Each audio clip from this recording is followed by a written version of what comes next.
Now, 4:30 on WKYT this morning. 5 people are recovering this morning after a shooting at a basketball tournament in Lexington. We'll have the details coming up next. Firefighters say a woman had to be taken to the hospital after a kitchen fire overnight. And today, the Supreme Court could come down with a ruling on a major national case with a Kentucky connection. That story and more coming up on WKYT this morning. Tracking, alerting, protecting. This is WKYT This Morning. Good morning to you. Welcome in on this Monday and the first full day of summer. I'm Bill Bryant. Rebecca's off today. We're going to check in with meteorologist Micah Harris, who's tracking weather because once again we have some things to watch. Yeah, we always do. It seems like this time of year we look throughout the work week and you know what? There is a chance of rain again each and every single day. Now, you look at that storm complex back toward southern Indiana, and it's heading our direction. We'll see if it holds together. As of right now, I would expect it to roll through Louisville and also the western zones here within the next couple of hours. So BG Parkway, heads up. You'll be seeing this around 6:30-ish, around that time frame. Temperatures are in the upper 60s, lower 70s. It's not a bad feel, but it's not the best feel. 90 degrees by the afternoon. Small chance of rain in the forecast for your first full day of summer. Now, I'll show you your actual work week forecast. Still doesn't look great. I'll have that coming up in a few minutes. Okay, we'll see you then, and we thank you. Police described the scene as chaotic last night. 5 people are recovering this morning after yet another shooting in Lexington. Authorities were called out to Douglas Park on Georgetown Street just after 9 o'clock last night. They say someone fired shots into a basketball court during a game there, injuring 5 people. They say that one of the victims is in critical condition and the other 4 have non-life-threatening injuries. Police say they're also having problems finding whoever fired those shots. When the shots were fired, there was a lot of chaos, so we're having difficulty identifying witnesses. Police are asking anyone with any information to give them a call. Family members telling us that he was an innocent bystander who was caught up in crossfire. Last April, Antonio Franklin was gunned down in Duncan Park. And this weekend, dozens walked the streets for peace in Franklin's name to try to keep his tragedy from happening to others.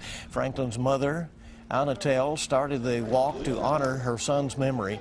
So for the second straight year, she and dozens of others took to the streets to take them back from violence.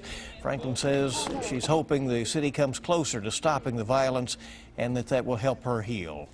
People may not know me today, but what matters is that I make a difference in the life of a child. That means something. There's always a reason, a purpose for everything that happens. Organizers have also scheduled walks for July 11th and August 8th. Both of those will also start at 6 p.m. at Duncan Park.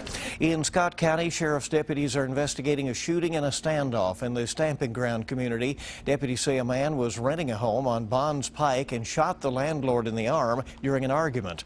A family member then took the landlord to UK Hospital. Deputies say when they arrived at the scene, the shooter wouldn't come out of the home and shot himself. Crews took him to the hospital. Then the guy that with the gun, apparently he shot himself. He's been threatening to shoot himself all week, shoot everybody, and finally he went through with it. The landlord's brother tells us he is expected to be okay. There is no word yet this morning on the name or condition of that shooter. And new this morning, Lexington firefighters investigating an apartment fire overnight that sent a woman to the hospital. Crews were called to an apartment building on Malibu Drive just after 11 o'clock last night. They say a fire started in a kitchen, spreading smoke into the upper floors. Firefighters say an older woman had to be taken to the hospital for smoke inhalation. 2 others were treated on scene. They say there was no fire, nor water damage from the fire, and no one was displaced overnight. Also new this morning, firefighters say lightning is to blame for some damage to a home overnight in Lexington. Just after 1:30 this morning, investigators say lightning struck a home on Cashel Court, that is near Old Todd's Road. Crews on scene say someone living there called firefighters thinking the lightning strike had set his home on fire. Luckily, though, a fire didn't start there. Investigators say there was only some minor minor damage to the home and no one was hurt. Later today, 2 women accused of killing a Rockcastle County woman are set to have a preliminary hearing. Kimberly Slusher and Tabitha Howard are charged with murder, robbery, and burglary in the death of 86-year-old Mary Hinton. Both were arraigned earlier this month. State police say Hinton was killed last week in her home north of Livingston. Investigators have not yet said why they think she was killed. Both Slusher and Howard told WKYT News from jail that they are innocent. 4:35 now on WKYT this morning. Today it has been exactly 2 years since a Madison County teen went missing, and now her family is asking for answers with a new website. 18-year-old Brooklyn Farthing disappeared back on June 22, 2013 from a home in Berea. Since then, the trail to find her has gone cold. A few months ago, Brooklyn's family launched a website, findbrookfarthing.com. The reward for information leading to the return of Farthing or the capture and conviction of those responsible for her disappearance now stands at $14,000. It's been a year since a Kentucky Marine was shot and killed outside a bar in Lexington. A year ago yesterday, police say Jonathan Pryce and his wife Megan were leaving a bar at the Woodhill Center when someone robbed and shot them. Both Jonathan and Megan went to the hospital where Jonathan later died. Megan survived the shooting, and in the year since the murder, officers have made no arrests. Tonight we'll be hearing from Pryce's mother, who says she's still confident that police will find her son's killer. That story airs this evening on WKYT News at 6. This week, a Central Kentucky community will later arrest a police officer who lost his battle with cancer. Officer Kenny Goodlett died Friday morning. More than 60 police, fire, and EMS crews escorted his body from hospice in Lexington back to Lawrenceburg. Visitation for Goodlett will be from 3 to 8 there today at the Sand Spring Baptist Church in Lawrenceburg, and then again tomorrow from 1 until 8 and Wednesday from 11 to 1. His funeral service will immediately follow the final visitation. And another memorial is scheduled today, this one for former Lexington Herald leader-editor John Carroll. Carroll was instrumental in merging the 2 Lexington newspapers, the Lexington Herald and the Lexington Leader. It was also under his leadership that the paper won its first Pulitzer. Carroll would later go on to lead the Baltimore Sun and the LA Times. WKYT will be broadcasting Carroll's memorial this morning at 11 on our website, a live stream on WKYT.com. An overflow crowd attended Sunday service at the EmanuelAME Church yesterday to remember 9 people killed during Bible study last week. Police say the attack was motivated by hate. CBS's Marley Hall has more from Charleston. Then, God, we want to remember the other families. Worshippers, young, old, black, and white, were arm in arm during Sunday service at the EmanuelAME Church in Charleston. The overflow crowd heard messages of hope, love, and forgiveness. The faithful prayed for the 9 parishioners gunned down during Bible study last Wednesday night. Reminded this morning about the freshness of death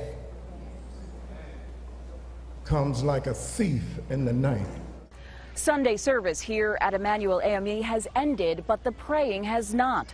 Religious groups from all over Charleston have been stopping by to stand in solidarity and pay their respects. I wanted to come out here to just kind of go through the healing process with my fellow sisters and brothers. Hundreds marched across the Arthur Ravenel Jr. Bridge Sunday night in a show of support.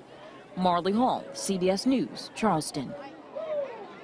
And there will be a viewing for EmanuelAME's senior pastor Clemente Pickney at the South Carolina State House on Wednesday. His funeral is scheduled for Friday. In Lexington, members of the St. Paul AME Church made racial harmony their Sunday message here locally. It's their first service since the shootings in Charleston as well.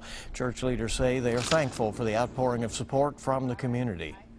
When you find that that you have a community beyond the church walls that is trying to embrace what you're going through and standing in solidarity for you, that speaks to our hearts, and it's uplifting. Some members of other churches attended the St. Paul service Sunday as a show of support for the congregation. Today could be the day the U.S. Supreme Court rules on Kentucky's federal same-sex marriage case. Cases from Kentucky and 3 other states went to the Supreme Court 2 months ago. The Supreme Court says they usually hand down their decisions on Mondays and Thursdays, although they can hand them down any day. Justices have been expected to make their judgment sometime this month before their term ends. Even if the Supreme Court does not make its decision today, a plethora of new laws are set to take effect this week here in Kentucky. Last week we told you about a new law regarding booster seat regulations. A Senate bill will expand the use of interlock devices for people convicted of drunk driving as well.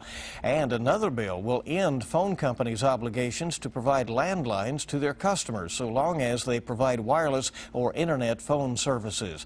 And a bill designed to prevent children from abusing cough medicine by preventing the sale of those medicines to minors goes into effect. And we have a full list of those laws and more on our website, WKYT.com. The time is 4:40. It's 20 before 5. WKYT this morning, just getting started on your Monday. What size bike is best for your child? Moms Every Day has some bike riding safety tips. That's up ahead this morning. And looking across the way, here comes another thunderstorm complex sliding into our neck of the woods here in the next couple of hours. What do we expect out of that? And how about this stormy work week? I have all that coming up next.